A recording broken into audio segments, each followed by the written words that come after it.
Hello, everybody, and welcome back to another episode. Welcome back.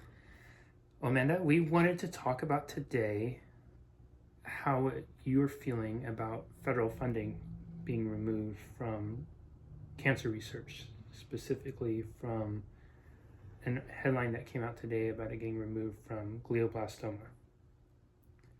So, to put in context, there was a headline that popped up and it said 100% of federal funding is getting removed for glioblastoma research.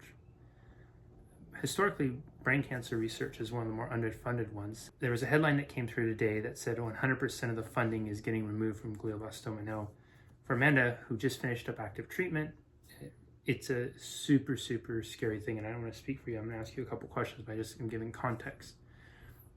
What the headline's slightly misleading because it's not 100% of all federal funding. It's 100% of the federal funding that goes through, as I understand it, the Department of Defense that has a designation for cancer research.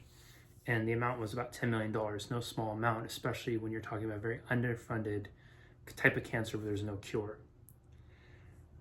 So you knowing that, having just completed treatment, but knowing that one of the things that you're hoping for to give you an opportunity, a longer life, more time, is obviously number one, a cure, Right. but two, just advancements in clinical trials that are often the result of funding. So how do you feel about that? What comes up for you? Oh my God. I guess I just want to scream. I really do. I just want to scream. It is such an underfunded cancer. And it's scary, it's quick, it can move really, really fast. And it's infuriating. I don't know, I don't even have like the right words to talk about it. It's like, I've gotten to know so many people who have glioblastoma, who's walking the walk that we're all, not saying like we're all headed down the same path, but this is such a scary diagnosis, and to have like any funding taken away from it is just, to me, like criminal. Now that I'm done with standard of care, I mean, I think that aside from going back to work like very part-time, I think for as long as I live, I think I would love to do some kind of role of like advocacy and awareness of this disease, because it's rare and it's underfunded. Not a lot of people know about it. And it's just like, honestly, it's just like, it's a scary day. Like, it's one of those days where it just kind of feels scary, and you feel like the deck can be sometimes stacked against you, because no cancer is,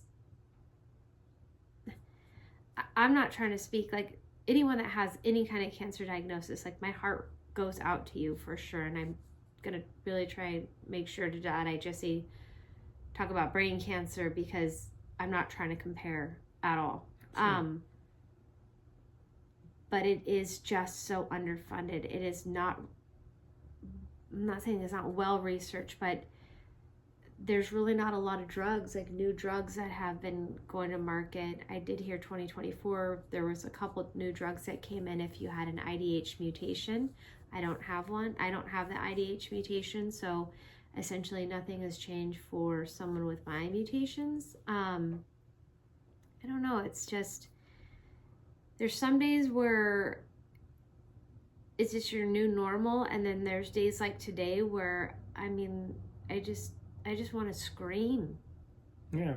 And usually I would be eating mac and cheese and feeling my feelings that way, but now that I eat clean, I don't even have an outlet for like something like that, and so I'm just like in my feelings, and you can't go punch a wall because you don't have quite use of your right hand to do that. Yeah, that's what I mean. It's in a really unfortunate situation right now, because you can wag your finger though. You're pretty good at that. I am. I'm really good at that. You and I have talked about before too, one of the frustrations with all this is I think there's so much misinformation out there, and oftentimes maybe some of these narratives to justify funding being pulled, whatever they can be, can also be because people think that maybe there's a cure out there that's just getting withheld.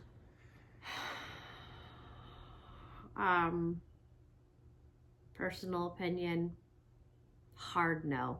Like, I'm sorry. I know so many people in the medical industry and they are nothing but short of like miracle workers. And my heart, I just don't think that people are just stashing this cure. I mean, essentially, like, if you had the cure for things, like, wouldn't you just stand to make a crap ton of money? Well, I think, like, I don't know. I have really strong feelings about it, so you definitely don't want to open that box, because I believe in my providers. I believe in things that they've told me, and I believe that they have my best interest at heart, and I don't think anything else other than that. having been in the medical system like we have, each of your providers, each of your care, the members of your care team has all worn the same look on their face, and that is one of probably being overworked. Yep. There are way more patients than they were ever be able to get to. They want to be able to do so much more than they can. Yep. And they genuinely want to see you live. And I really believe that. That's Absolutely. The thing is, I truly believe that my team, and my team also hosts a lot of other teams for other people too, that they're just, they're incredible people, very brilliant people who went into an industry that is, I think oncology is really hard, and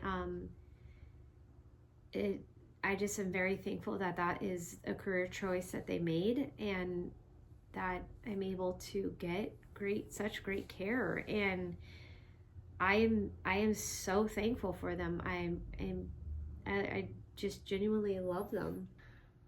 All right, everybody. So full transparency, we were going to end this sharing a personal story about a friend of Amanda's who's been traveling a parallel path of hers, and it's been really hard for her to talk about. You can see she's been visibly upset. She's not quite ready to go there yet. So what she is comfortable with us sharing is this.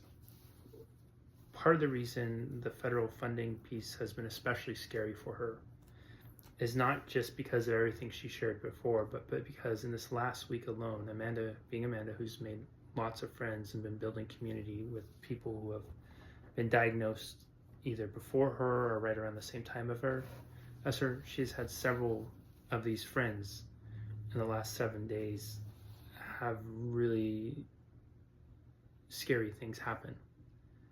And there's still some hope for some, and for others it doesn't look as positive.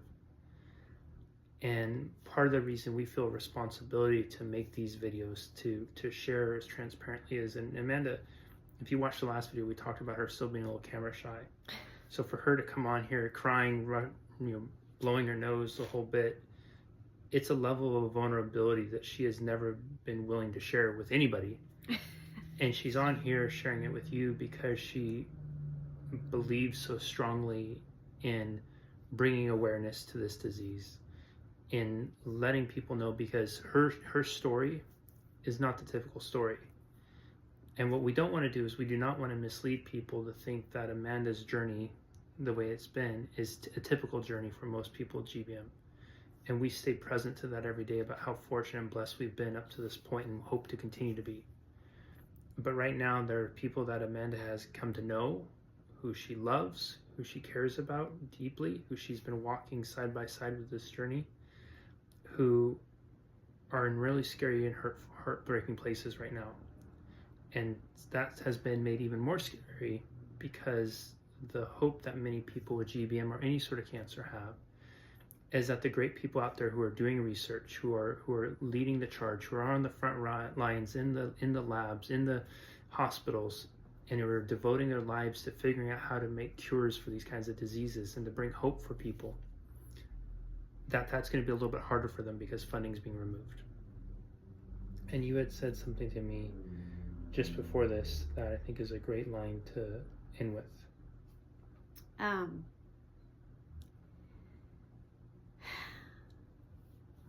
It's something that, like, I kind of felt from day one is like people with GBM, because that's obviously my group of people, is that we're all kind of walking each other home, but we just have different dates that our walk home is going to be. What's it called? Different times. Yeah, I get what you're saying. I think that our end dates are all going to be different, but like essentially we're all kind of like walking each other home, and I kind of felt that from the get-go.